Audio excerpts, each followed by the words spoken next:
If you are listening on Apple Podcasts or Spotify, it would be greatly appreciated if you could give the podcast a 5-star rating. This helps other listeners just like you discover the show. Thank you.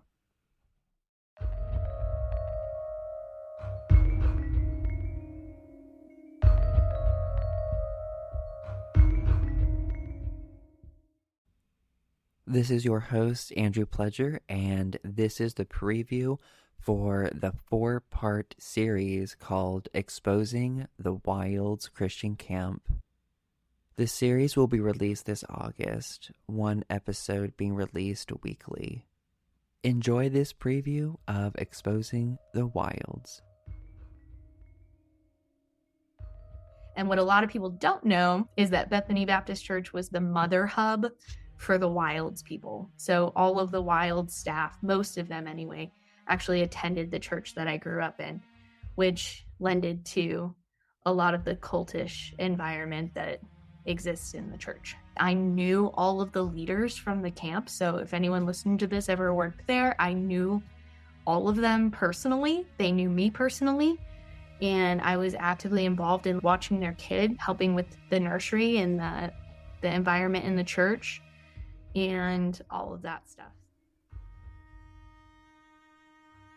And that's what I wanted to talk about, was how bad the food was. They were really trying to cut every dollar and stretch it as far as they could. So I remember them saying that they could feed every single camper for $1 a day. So if you're looking at $1 a day per camper, then that is showing you the quality of food that we had. So the first week you had to rechange into his image. They would talk about it. You had to write down 100 ways that you were selfish and then highlight 5 of them that you were going to work on that week. So you had to write 100 ways, give it to your counselor, talk about them, highlight 5 that you were going to work on, give those 5 to them so they could monitor your progress. When COVID happened, they actually became like a super spreader, the Wilds did, and they got shut down. It was like in the news. So they became like, the CDC shut them down because they decided to have camp anyways without masks. And everyone got COVID and they became a super spreader and they got shut down. And all of the full-time staff had to work in town that year because they couldn't afford to maintain their lives at camp. They would go to Christian Life Seminar, which basically talked about things they felt were relevant to teenagers in that day. So music, Taylor Swift. They would read lyrics of Taylor Swift and Kesha and like Jay-Z, and they'd be like, this is demonic and this is horrible music and this is not good and it's gonna destroy your life. And then they'd go from there and tell them basically they need to repent. And again, they have no phone access. They can't call their parents. They can't talk to their parents. They can't talk to their youth leaders or their sponsors. They're not allowed to see anyone.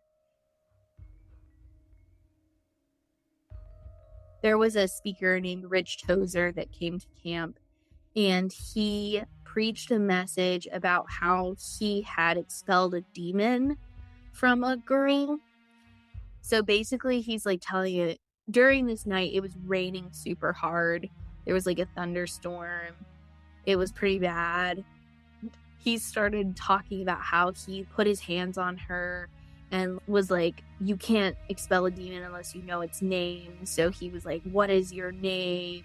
What is your name? And at first she was just like, oh, it's me. I'm Tina. I'm just Tina. Blah, blah, blah. And then he said, and then her face changed. And it said that his name was Gollum. I'm using a fake name. But like, it was, he told me its name. And I was like, by the power of Christ, I compel you to be removed from her. And the demon, at that moment that he's talking about this demon like leaving her body and her like screaming, this huge thunder strike hit the campsite and all the lights went out in the building. And it's this boom like thunder. And there was a backup generator, but it would do this like weird orangey hazy glow and only on the stage, and the microphone went out. All these teenagers are screaming. They're terrified because everyone's listening to the story. It's like a ghost story. And he starts saying, Satan is among us. He's come here to stop me from telling you all this story so he can continue his demonic work here.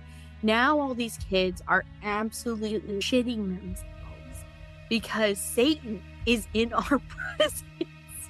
And they're freaking out. They started running for the doors, and the full-time staff and men op staff were blocking the doors, keeping all of these teenagers in. So they weren't allowed to leave. They're screaming, they're pounding on the doors, they're all like unable to get out. This guy's, we need to pray. If you're a believer, hit your knees right now and pray and ask God to expel Satan from this place. I'm laughing because it's so comical that they thought that Satan had come to the wilds to stop Rich Tozer from telling campers about expelling a demon from a child. But they believed it. And so it was just wild. But that was like one of the like worst stories I remember.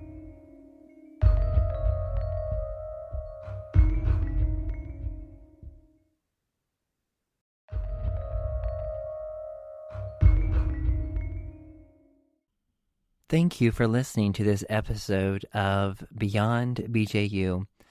If you are listening on Apple Podcast or on Spotify, if you could leave a 5-star rating, this will help other listeners just like you discover the show. Thank you.